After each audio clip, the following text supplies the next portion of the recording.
All right, hi again, friends. So I went back to this root, and the root that I broke, the broken root, which is gonna happen. This is real life, where you get distracted, you over rotate like I did, and then you snap that really teeny tiny little root. Like I said, in another video, if you put too much pressure on long skinny things, they like to break. So what I did is I kind of cleaned this up. I took a little bit more of that buccal bone, and then I did my moat around this little root again. And again, I got my elevator in there, and I'm just gonna rock it back and forth, and this happens. That's why roots are really frustrating to get out, is because they're really, really fragile and you have to take your time. What can be really fragile is that they just keep on breaking, and you take like millimeters off of it every time you kind of touch it. Those ones are incredibly frustrating. And some dental procedures go on for quite a long time, and it is one of those things.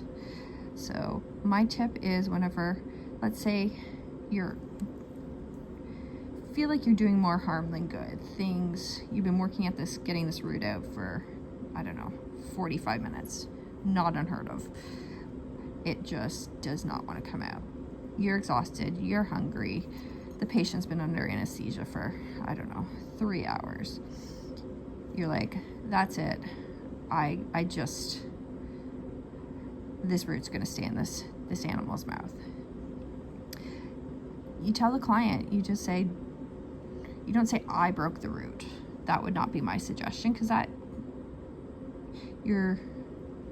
these things happen. It's a complication of the procedure. Say the root separated during extraction. For some reason, broke, assigns blame. Separation, it was the root's fault, no one else's. And I find owners are a little bit more accepting of that. And you know what? 9 times out of 10, it's not an issue. They come back in. If you're working in that area, sure, go after that root next time. It will be a little bit more challenging, but you're going to be hopefully a little bit more refreshed, that sort of thing. And you know what? Over time, you get better at these things too.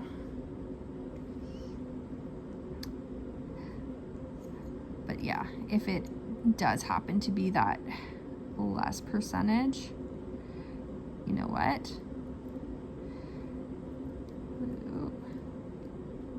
You go back in and you address it. Will it be a little bit more challenged? But again, you're going to be well rested. You're not going to be 3 hours into a procedure. You're going to go in and you go after that root. And in my experience, if you're honest, most people are pretty accepting of these things. Other option, you can send them off to your local friendly dentist, and they'll help out your patient. So there's lots of options out there for those patients. But the intention always is, at the end of the day, to get that pain-free mouth. And hopefully you achieve that in most patients. So there, look at that. That's really, really mobile. I'm not sure if there are some special extraction forceps that can get in there.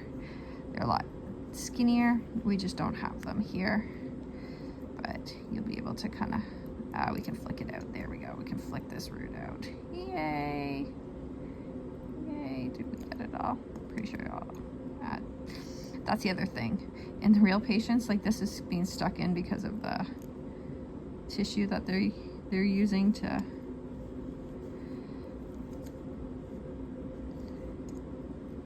make the periodontal ligament. But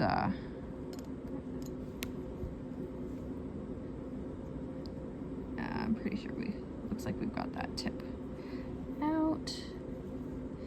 Then what you're going to do is, once you get it out, you will, of course, take an x-ray. Even if it looks like it's out, you're going to take an x-ray. I'm just doing a little. There we go. take an x-ray, and then you're going to see, did I successfully extract all of that root tip? And hopefully we did. All right. Thanks, guys.